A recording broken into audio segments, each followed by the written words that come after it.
everybody. I am doing my custom color palette today again, and look at all those colors. So some of them were left over from a painting I did before, and a lot of them were mixed for this painting today. I will tell you, I used every brand you can imagine: Winsor & Newton, Golden Fluids, Deco Art. I used Arteza. I used Extreme Sheen Metallics by Deco Art. I used even some high flow to adjust some of the colors. So I couldn't tell you the exact colors that are in this painting. This is a 16 by 20 canvas. Oh, I will tell you, all of my colors were just mixed with Floetrol and water. That's it. I didn't use silicone, and I didn't use any Liquitex pouring medium or anything. Literally, just Floetrol and water. And I'm always trying to reiterate how much you can do with just Floetrol. I've been using just Floetrol in my paintings for like maybe the last 5 or 6 paintings, and it's been so fun. It's just a reminder that you don't have to buy a bunch of different things to make it work, or to make the painting beautiful.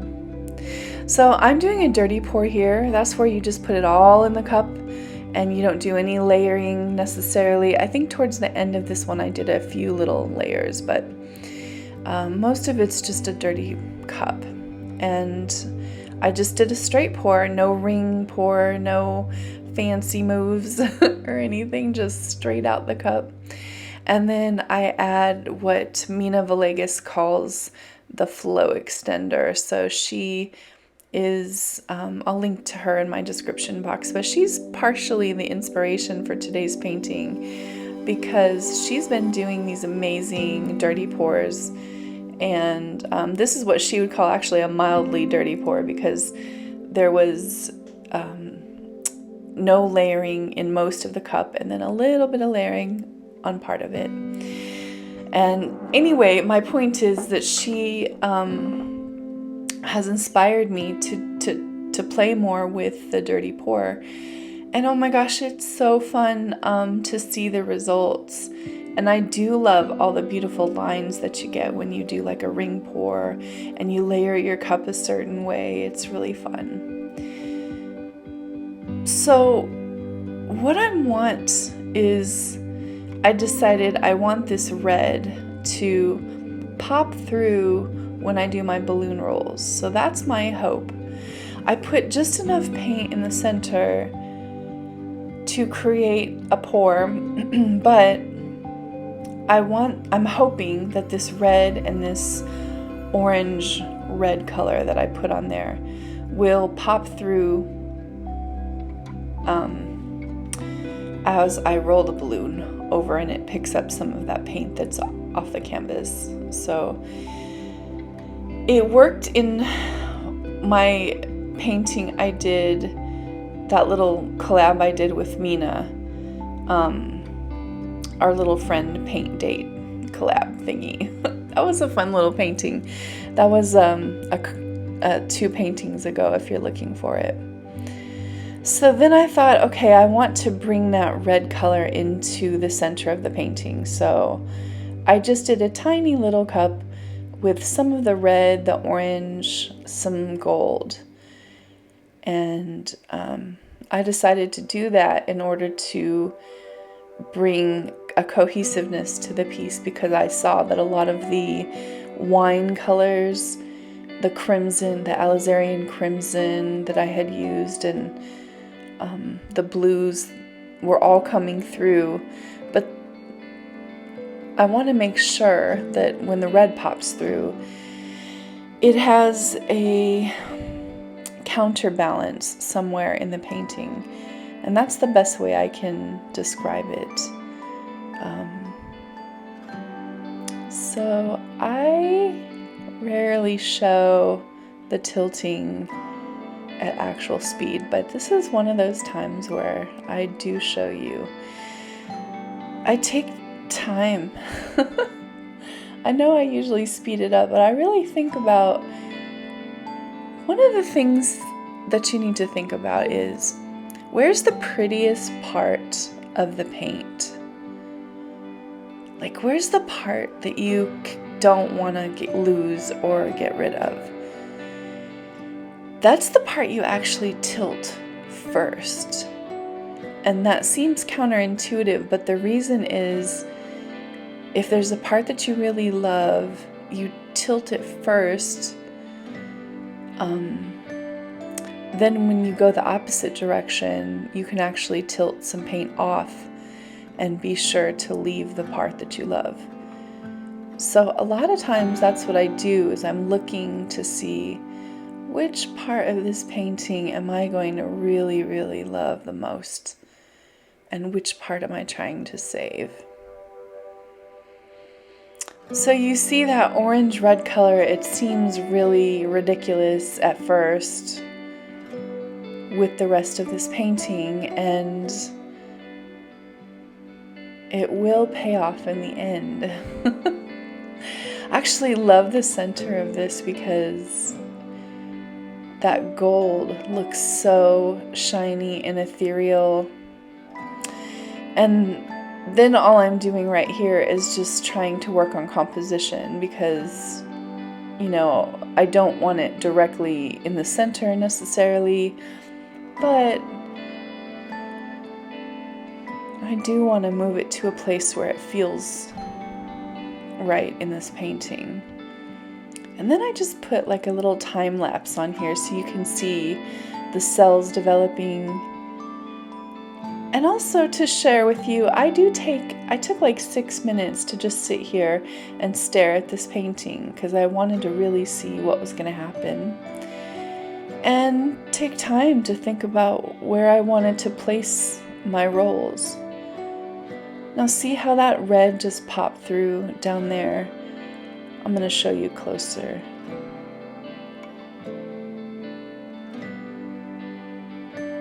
Look at that.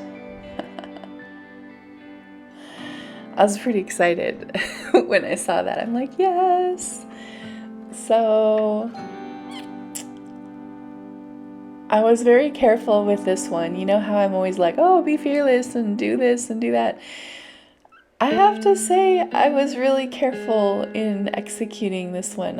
I thought a lot about each balloon roll and where it was going to go and the composition of each one. I see a lot of you trying to do these balloon rolls now in your work, and it's fun to watch the evolution of something that I've created being passed out into the world, and I'm definitely noticing people doing them in their art and sometimes crediting me, and that is really cool to see that I'm actually affecting people's work by sharing my own. So that's awesome. So this painting, man, I am gonna be sad when this one sells. I need to sell it and I will sell it, but I also can feel myself not being upset if it doesn't sell right away. Let's just put that way. Although I think it probably will once I promote it. Anyway, what a fun painting this was, because it was such a shock and surprise for me, and it just turned out so beautiful. Now I'm just kind of looking for the composition of things. I know I want a little bit more red in there for sure, so that means more balloon rolls, and in this case I added some red to my balloon right there, you can see, and I placed it. And the reason was because that one up there was starting to get really muddy, and I really wanted some more red in there. So I just want to take a second and say thanks so much for liking, commenting, subscribing, and hit the notification bell so you get notified when I have a new video. Secondly, I would love for you to support my channel. I do have a link in my description box for my PayPal, and appreciate every single donation, no matter how big or small. The second thing is, if you are interested in having a painting made just for you, I would love to do a commission, or any of the paintings that you see are of course for sale. Just please inquire either by Facebook, Instagram. You can send me a message here. Probably not best in the comments, but or my email address would probably be the best way.